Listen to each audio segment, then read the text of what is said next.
Hello les riders, je vais vous parler de l'Ailwing encore une fois parce que la review que j'ai faite ne parlait pas des petits points négatifs qu'il peut y avoir. Alors il n'y en a pas beaucoup, cette board est vraiment top, n'empêche qu'il y a quelques petites choses que je voudrais préciser.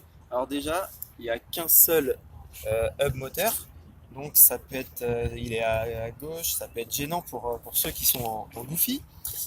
Et le fait qu'il n'y ait qu'un seul hub moteur, ça peut être un peu un problématique dans des côtes ou si vous avez un gabarit un peu imposant. Comme vous pouvez le voir aussi, la gomme, en fait, elle est un peu tendre et fragile sur le hub moteur parce que c'est assez fin. Donc on voit que ça se fissure et donc bah, ça s'abîme assez vite. Malgré que ça soit des gommes tendres, le fait que c'est des roues un peu petites par rapport à d'autres, si le bitume est de mauvaise qualité, on ressent bien les vibrations et du coup c'est pas très agréable quand on fait des longues balades, ça vibre dans les jambes, sous les pieds, et du coup ça c'est un peu fatigant. Pareil, le fait que ça soit inboard, alors c'est très urbain, le fait qu'elle soit courte, par contre si vous faites des longues balades, eh bien vous allez avoir un peu mal aux jambes, ça va, la fatigue dans les jambes, le fait d'être vraiment les pieds rapprochés, ça peut être pas très agréable quand on fait vraiment des longs trajets sans s'arrêter, quoi. Ça, c'est ce que j'ai pu remarquer. Moi, je l'utilise pas dans ce cadre-là. Franchement, je l'utilise en ville, en complément des transports en commun. Et c'est top avec son poids vraiment contenu et sa poignée. Ça, c'est idéal. Qu'est-ce que je peux vous dire d'autre? Sur la télécommande. Donc, la télécommande, le plastique lisse, un peu cheap, le fait qu'elle soit un peu fine, ça peut être pas très agréable en main, et ça peut glisser. Parfois, en fait, on est obligé de la. Ah, vous voyez, moi j'ai des grandes mains. Pour avoir le pouce bien dessus, bah, j'arrive pas bien à la tenir sur le bas de ma main. J'aimerais pouvoir la tenir comme ça et avoir le pouce ici. Bah, n'empêche que je peux pas être comme ça. Donc voilà, ça c'est une habitude à prendre, mais c'est vrai que c'est pas top. Autre chose, c'est que c'est à pile en fait. Vous voyez, hein, il y a le logement de pile qui est là, et il n'y a aucun voyant, aucun témoin pour savoir si les piles sont bientôt usées ou pas. Bah, donc on ne sait jamais en fait, hein, s'il faut changer les piles, à partir de combien de temps il faut changer les piles. Bon, voilà, ça, un petit témoin ou au moins la LED qui change de couleur, ça aurait été bien pour savoir l'état de vie en fait des piles qui sont dedans.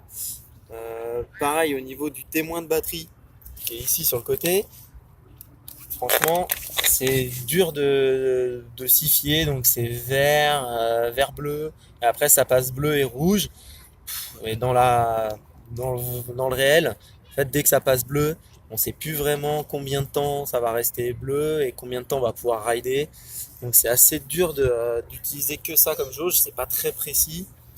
Voilà, ça c'est voilà, par rapport à d'autres boards, c'est un petit point négatif de ne pas savoir vraiment un peu plus précisément combien il nous reste de batterie. Après, j'ai remarqué, ça m'est arrivé deux fois, en fait, deux, trois fois, d'avoir des pertes de connexion. Alors, souvent, c'est soit quand je pousse au pied, parce qu'il y a une bonne roue libre, c'est agréable. Et là, bah, la télécommande, je sais pas, je vais trop vite par rapport au mode slow.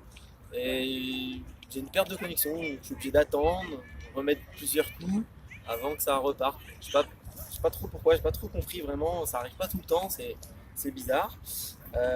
Il y a une autre chose aussi c'est le frein. Le frein est vraiment pas assez puissant.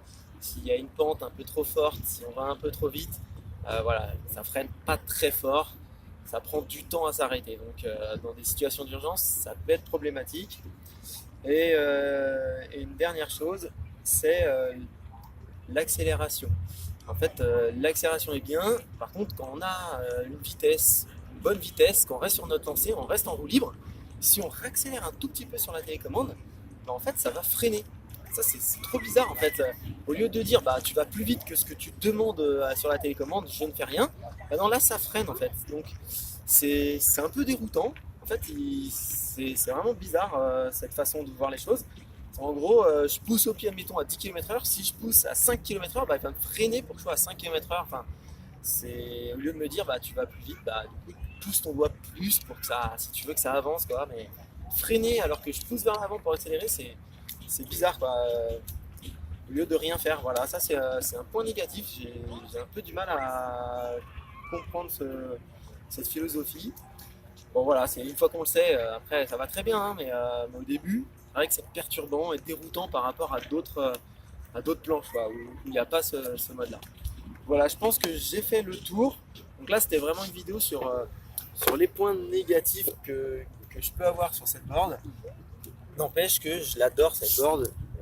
C'est vraiment un gros kiff à chaque fois de la prendre avec moi, de se balader avec elle, de faire les derniers kilomètres. En ville, c'est vraiment l'outil idéal. Voilà, moi franchement j'adore cette board. Vous pouvez voir ma vidéo de review complète que j'ai faite il y a quelques mois maintenant. Et puis voilà, celle-ci c'était pour dire un peu les autres petits points à rajouter. Passez un bon moment sur votre board, faites attention, toujours le casque. Allez, à bientôt, ciao.